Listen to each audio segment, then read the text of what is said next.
Ladies and gentlemen, a fascinating and profound shift is happening on the world stage. It's a quiet revolution, not of armies or borders, but of ideas. And right now, the world is watching India with a sense of genuine disbelief. Imagine this: the United States, the very nation that gave the world the credit card and pioneered modern consumer finance, is looking at a homegrown, open source marvel from India and asking a collective, wait, how did we miss this? This is the story of UPI, the Unified Payments Interface. It's a powerful reminder that true game-changing disruption isn't just about creating something new. It's about creating something so profoundly effective, so radically efficient, and so undeniably human that it forces the entire world to stop, pay attention, and rethink everything it once held to be true. To understand UPI, you must understand that it was not born from luxury or convenience. It was forged in the fires of necessity. It emerged as a solution for a nation of more than 1 billion people, where hundreds of millions had never been part of the traditional banking system. It was an answer to a fundamental challenge, and in answering that challenge, it didn't just offer convenience. It completely shattered the existing financial narrative. While major world economies were still deeply entangled in a web of plastic cards, high transaction fees, and frustratingly slow payment systems, India introduced an idea as simple as it was revolutionary: transactions that happen in real time, with virtually no friction, and at almost zero cost to the user. It's a system that empowers anyone, even someone with the most basic smartphone and an internet connection, to participate fully in the digital economy. This is the story of how necessity didn't just become the mother of invention, but the architect of a global financial revolution. What is UPI, and why does it truly matter? So, what makes this innovation so deeply disruptive? It's how it quietly and elegantly bypassed all the expected channels of change. UPI wasn't a product of $1 billion private corporation or a foreign technology giant. It wasn't dreamed up in a Silicon Valley boardroom or on Wall Street. Instead, it was born from a public sector vision. A vision rooted in 3 powerful pillars: absolute inclusion, mass accessibility, and the creation of a robust national infrastructure for the public good. Think of it less as a proprietary product and more as a digital public highway, a platform upon which countless private players can build, innovate, and compete. But the road itself remains open and accessible to all. The sheer brilliance of UPI lies in its beautiful invisibility. The average person doesn't need to understand the complex technological dance happening behind the scenes. They just tap their phone, scan a code, and go. It simply works.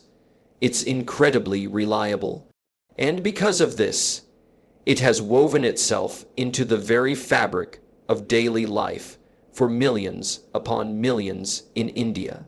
It's in the hands of the street vendor selling fresh produce, who no longer has to worry about carrying change or losing a sale.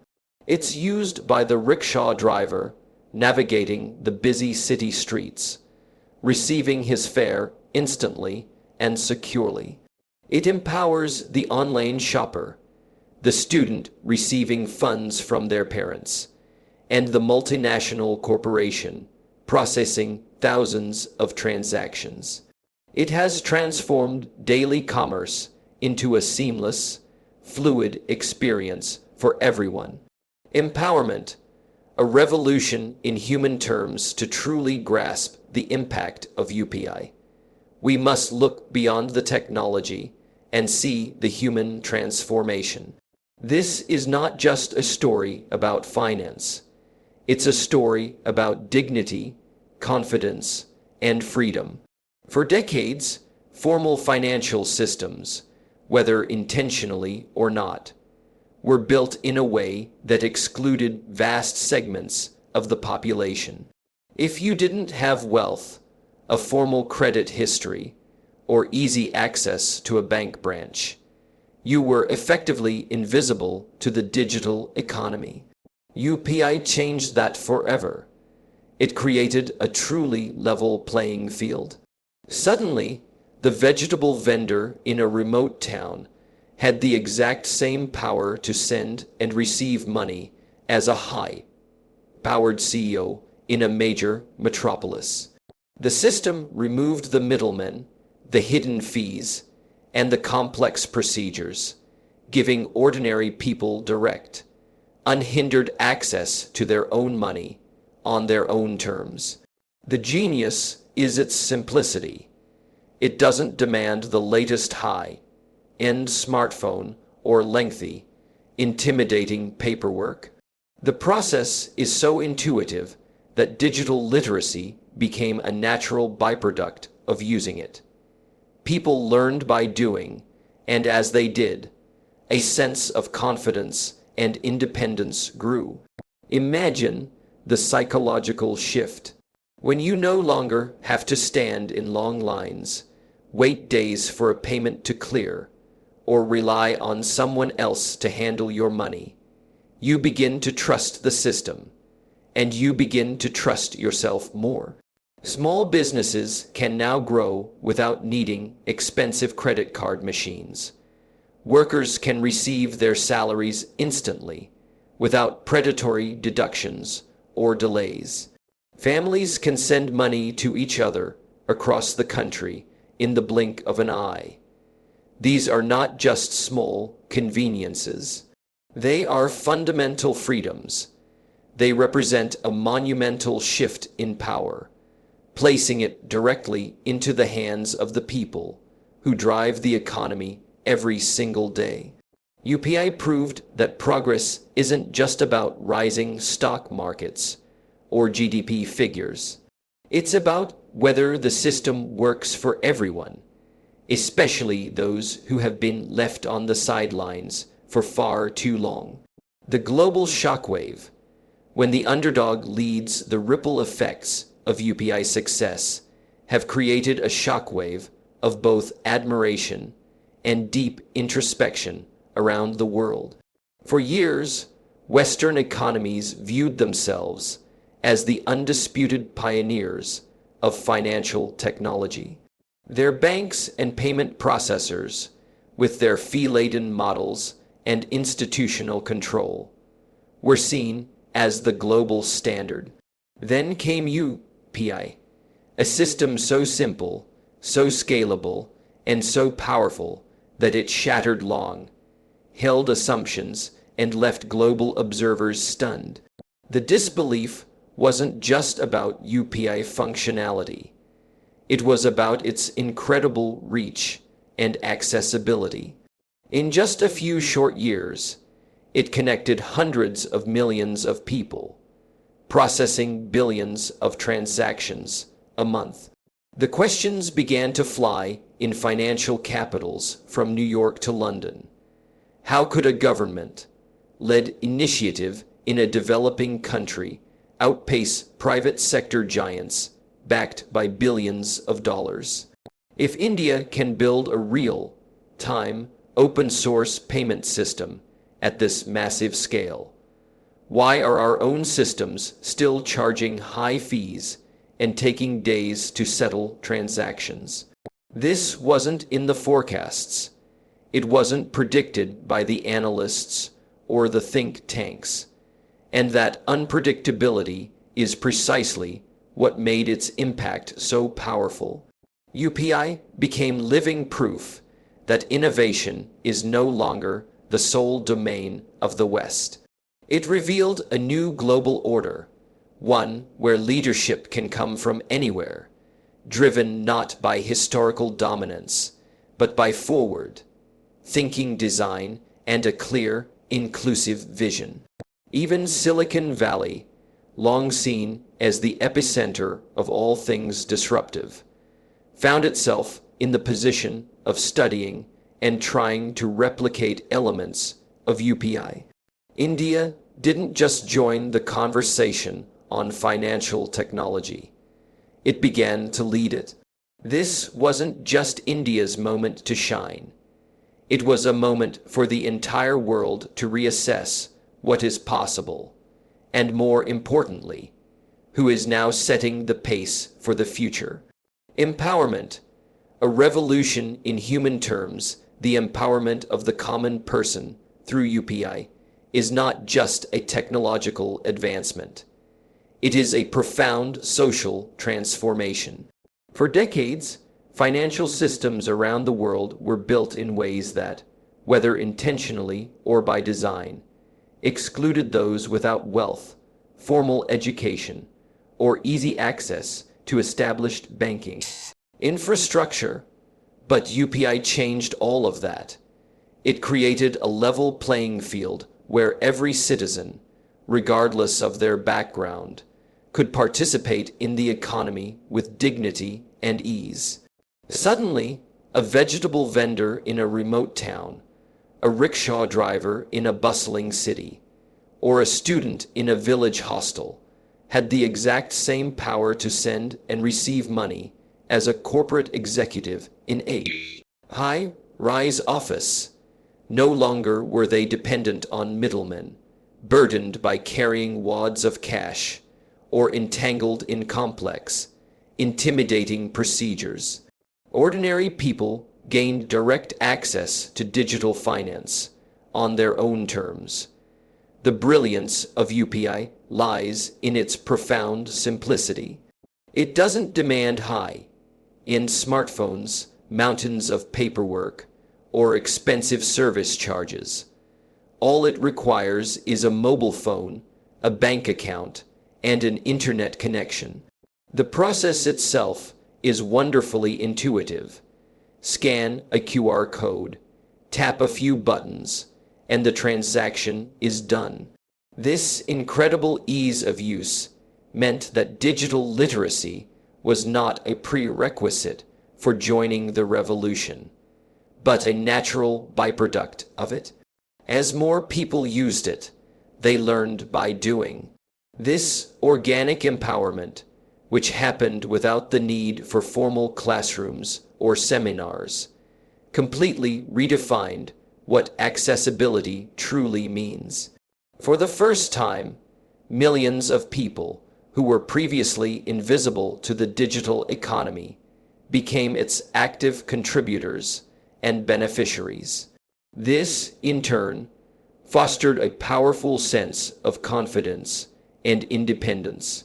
When individuals no longer had to stand in long queues, wait for slow approvals, or rely on others to handle their money, they began to trust themselves more.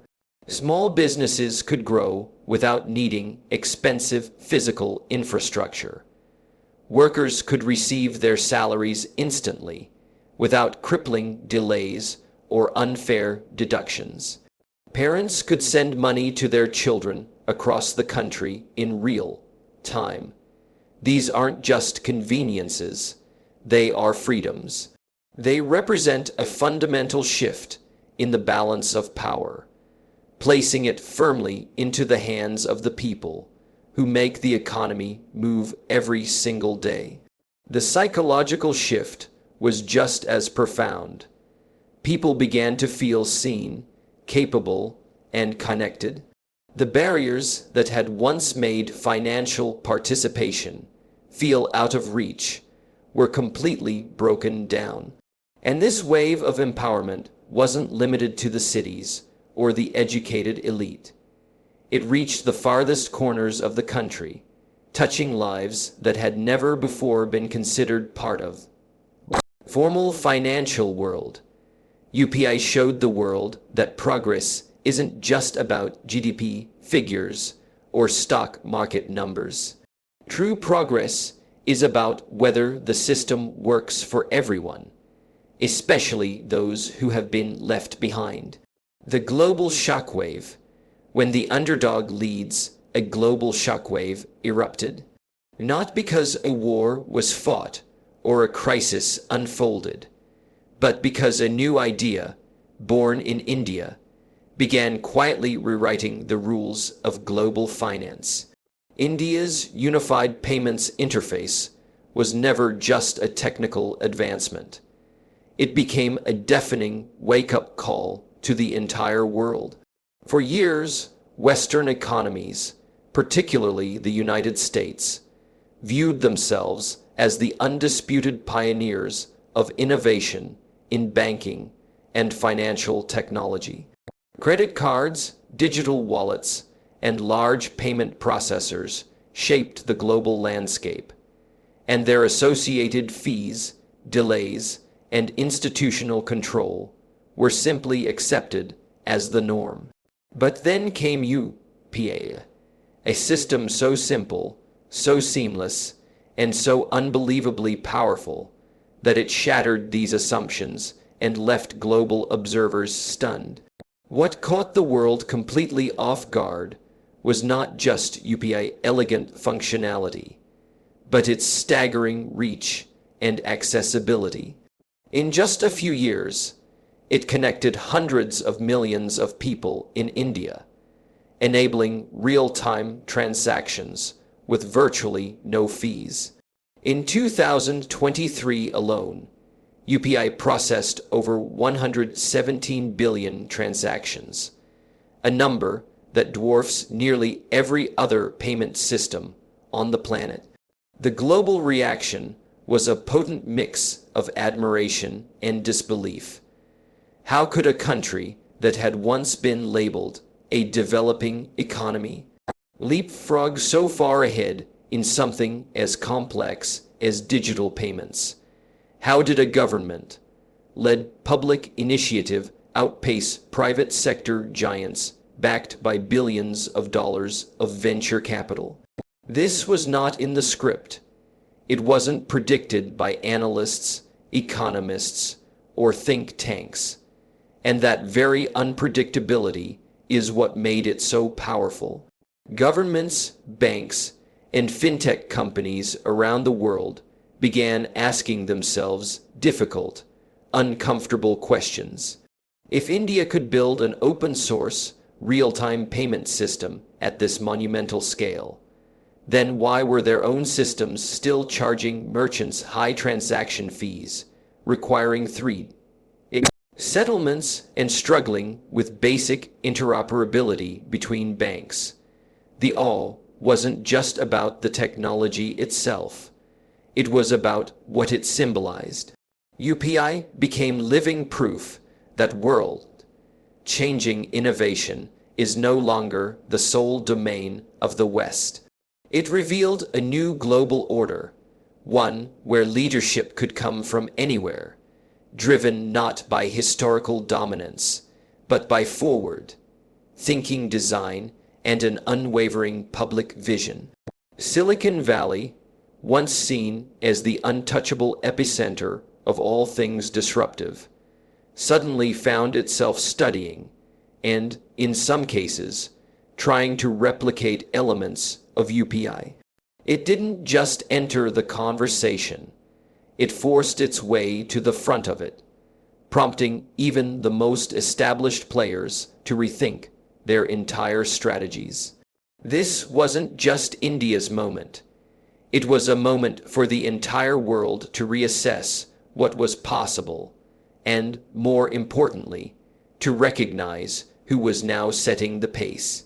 Breaking the monopoly on progress for the longest time, the story of global innovation was a story written by a select few, by countries with long-standing infrastructure, massive capital, and dominant global influence. The world had become accustomed to looking toward the same centers of power for the next big idea. But then, something unexpected happened. The underdog stepped forward.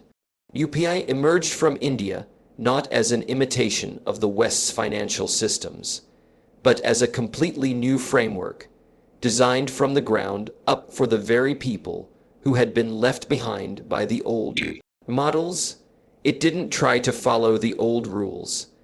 It set out to solve a uniquely local challenge with a vision that would eventually have a global impact. And that's when the world began to pay attention. Because true leadership doesn't always roar. It often starts as a whisper that refuses to be silenced. This shift wasn't just technological. It was deeply psychological. The underdog didn't just catch up. It raced ahead with clarity and confidence. And in doing so, it shattered the myth that innovation is a luxury only the powerful can afford. UPI reminded the world that hunger, necessity, and resilience are often the greatest accelerators of change.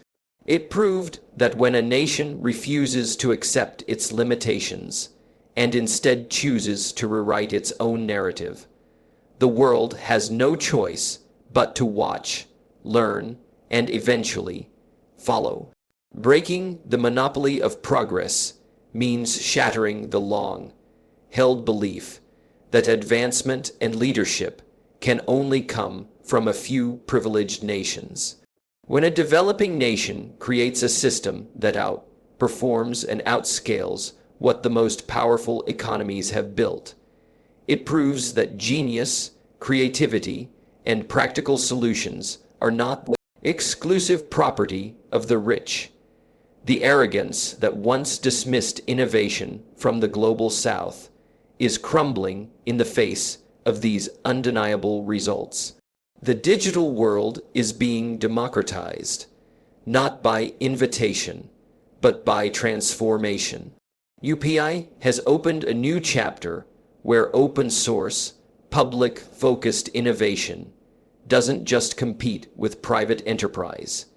It often surpasses it, and that is deeply unsettling to the old world order, because it means their dominance is no longer guaranteed. With each QR code scanned, with each rupee transferred in real time, the illusion of an exclusive control over progress fades further into history.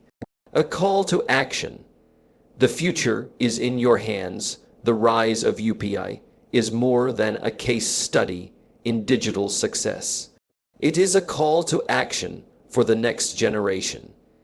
It challenges young minds everywhere to rethink what leadership, innovation, and impact truly mean. UPI wasn't born in a boardroom of $1 billion corporation. It came from a place where the stakes were real, where the problems weren't theoretical, and where solutions had to serve not just the elite, but everyone. And that should ignite a fire in every young dreamer, coder, policymaker, and entrepreneur watching from the sidelines. Because what UPI represents is a simple, powerful truth.